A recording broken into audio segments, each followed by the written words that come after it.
Hello दोस्तों, CESC limited जो कि पावर सेक्टर से रिलेटेड कंपनी है और Sanjiv Goenka ji Lucknow super giants IPL team के मालिक भी हैं, उनकी कंपनी है ये। तीनों ने अपने फोर्थ क्वार्टर के रिजल्ट्स पब्लिश कर दिए हैं। आइए देखते हैं कंपनी का परफॉर्मेंस फोर्थ क्वार्टर में कैसा रहा। अगर कंपनी की इनकम देखा जाए प्रेजेंट क्वार्टर में 4030 करोड़ की है। पिछले क्वार्टर में कंपनी की इनकम 3657 करोड़ की थी। तो क्वार्टरली बेसिस पे अगर देखें तो कंपनी की इनकम जो है लगभग 10% के आसपास इंक्रीज होते हुए दिख रही है। लास्ट ईयर सेम क्वार्टर में देखें तो कंपनी की इनकम 3460 करोड़ की थी। तो ईयरली बेसिस पे कंपनी का जो रेवेन्यू है लगभग 16.5% के आसपास जंप हुआ है।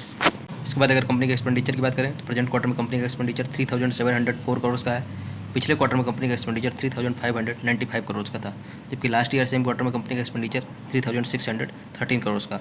तो क्वार्टरली और ईयरली दोनों बेसिस पे कंपनी की जो एक्सपेंडिचर है वो इंक्रीज होते हुए दिख रहे हैं। इसके बाद अगर कंपनी की प्रॉफिट की बात की जाए तो प्रेजेंट क्वार्टर में 385 करोड़ का है, जबकि पिछले क्वार्टर में 282 करोड़ का था। तो क्वार्टरली बेसिस पे जो कंपनी का प्रॉफिट है वो लगभग 36.5% के आसपास इंक्रीज हुआ है। जबकि लास्ट ईयर सेम क्वार्टर में देखें तो कंपनी का प्रॉफिट 415 करोड़ का था। तो ईयरली बेसिस पे कंपनी का जो प्रॉफिट है वो डिक्रीज हो रहा है और डिक्रीज लगभग 7% के आसपास है।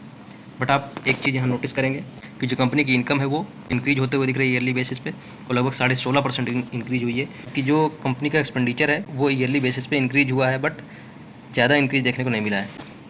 तो इसके बाद भी कंपनी का जो प्रॉफिट है वो डिक्रीज़ क्यों हो रहा है ईयरली बेसिस पे, इसका मेन रीज़न ये है प्रेजेंट क्वार्टर में वो लगभग 81 करोड़ के आसपास है, जबकि लास्ट ईयर सेम क्वार्टर में कंपनी का केवल 4 करोड़ के आसपास का टैक्स देना पड़ा था। तो ये सबसे मेन रीज़न रहा कंपनी के जो ईयरली बेसिस पे कंपनी के जो प्रॉफिट में डिक्रीज़ देखने को मिला है। इसके बाद अगर कंपनी की EPS अर्निंग पर शेयर की बात करें तो प्रेजेंट क्वार्टर में 2.81 का है, जबकि लास्ट क्वार्टर में 1.99 का था और लास्ट ईयर सेम क्वार्टर में 3.02 का था। तो ईयरली बेसिस पे कंपनी का EPS डिक्रीज हुआ है, जबकि क्वार्टरली बेसिस पे इंक्रीज होते हुए दिख रहा है प्रॉफिट की तरह ही। इसके बाद अगर कंपनी के शेयर होल्डिंग पैटर्न की बात करें तो प्रमोटर्स की शेयर होल्डिंग में आप कोई चेंजेस देखने को नहीं मिल रहा है। पिछले क्वार्टर और प्रेजेंट क्वार्टर दोनों में प्रमोटर्स की शेयर होल्डिंग 52.11% की थी। FIH की अगर शेयर होल्डिंग देखें तो पिछले क्वार्टर कंपेरिजन में डिक्रीज देखने को मिल रहा है।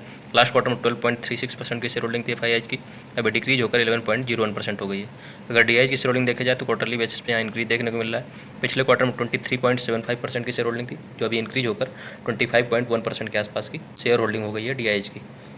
तो ओवरऑल अगर रिजल्ट्स की बात की जाए तो कंपनी का रेवेन्यू ईयरली बेसिस पे लगभग 16.5% के आसपास इंक्रीज होते हुए दिखा है, जबकि कंपनी का प्रॉफिट ईयरली बेसिस पे 7% के आसपास घटते हुए दिखा है। कंपनी का प्रॉफिट ईयरली बेसिस पे डिक्रीज हुआ है।